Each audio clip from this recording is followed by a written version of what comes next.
let's dive into the problem at hand.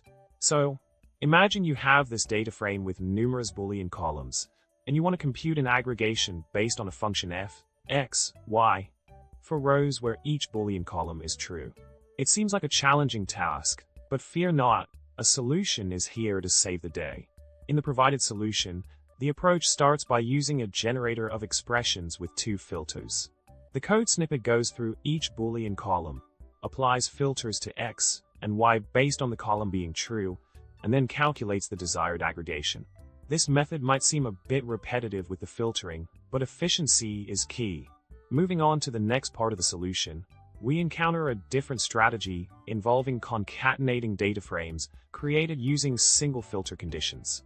The process includes creating separate data frames for each Boolean column, performing the necessary calculations, and then combining them horizontally. It adds a layer of complexity, but could potentially offer a different perspective on optimizing the computation. As we progress further, a distinctive approach unfolds with a combination of melting, filtering, and grouping by aggregation. This method stands out for its unique twist by unpivoting the data frame, filtering based on the Boolean values, and then grouping by variables to perform the aggregation. It presents a fresh take on tackling the problem with a touch of creativity.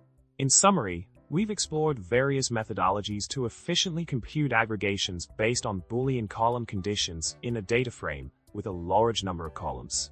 Each approach brings its own flair to the table, showcasing different ways to tackle the problem at hand. With these insights, you're equipped to choose the best approach for your specific scenario. So go ahead, crunch those numbers, and may your data always be in your favor.